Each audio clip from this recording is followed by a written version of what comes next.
Undecided voters out there, we know, but most Americans have made up their minds. It is either McCain or Obama. And that includes Craig and David DeLuz. They are twin brothers in Sacramento and political activists who have their own website and couldn't be further apart when it comes to who should be the next president of this country. They air out their differences online, on the radio, and in public. Craig is an arch conservative and staffer for State Republican Assemblyman Kevin Jeffries. David is a former president of the Sacramento chapter of the NAACP and an administrator for the Department of Corrections. A little family feud going on here. Guys, welcome to the program. First of all, Craig, or David, tell us why your brother's wrong. Craig's wrong because he's always been wrong. He's been wrong since we were kids. Oh, that's going to be good. Go ahead. Look, working families are the backbone of this economy. Working families are the backbone of this nation. And if McCain is elected, we're not going to have the kind of tax relief and the economic reform that we need as middle-class Americans so that we can get the economy started again. We have to spend, we have to be able to buy things, and supply-side economics just isn't going to get us out. Just like a good liberal, you believe in spend, spend, spend. Let's take the money from the people who actually create jobs. Let's tax them, and then let's turn around and then let's give it to the government so that they can implement a program and actually spend it. Craig, Reagan is dead.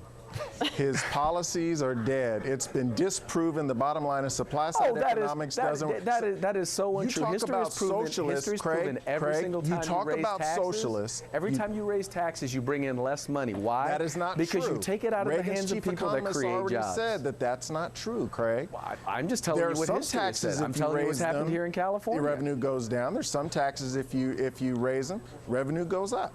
Oh boy, is this what it's like at family dinners? All the time. Okay, well, let's move on to Prop 8. I'm sure you disagree about that too. Oh yeah, well, you know, unfortunately, David, just like the Democratic Party, just doesn't seem to respect actually the values of the voters. The reality is a majority of Californians, black, white, Latino, rich, poor, you name it, they voted to keep marriage or define marriages between a man and a woman, and by one vote, the California Supreme Court chose to overturn that.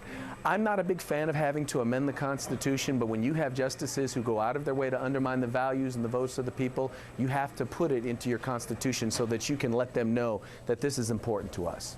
Craig, the bottom line is that we're going to find out in less than a week what the will of the voters is today.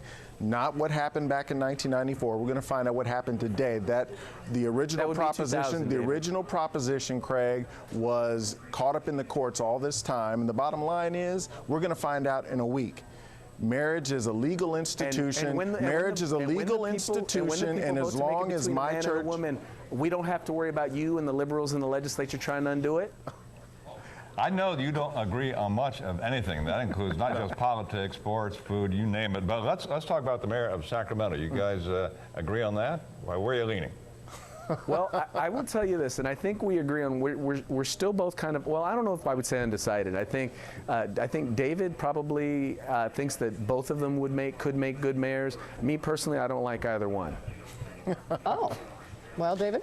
Well, you know, I think Heather has been very instrumental over the last 20 years, but we're going to have problems over the next 20 years, and I think Kevin brings a vision and an energy that will provide a spark for the city of Sacramento. I will tell you this, and my issue with Mr. Johnson is I listen to him on Fridays on conservative radio, and he's talking like a good Republican. I go to rallies like the one today at Cosumnes River College, and he's talking like a good liberal. He can't make up his mind where he's going to choose to be, and my issue is that when you tell everybody what they want to hear in order to get elected, you've got to be lying to someone. All right. Boy, I wish we could continue this. We haven't even gotten into sports and food and that sort of stuff. Not even close. Yeah, Come on over for dinner, David. That would be fun. That's going to be an interesting Thanksgiving, as usual, guys. David, Craig, thanks for being with us today. It's a pleasure, sir. Thank you very much. Read here, it says Mom was a Democrat, so go figure. Yeah, which brothers you like? Pro-life I don't Democrat. know. For the first time, Democrat. the U.S. Ninth Circuit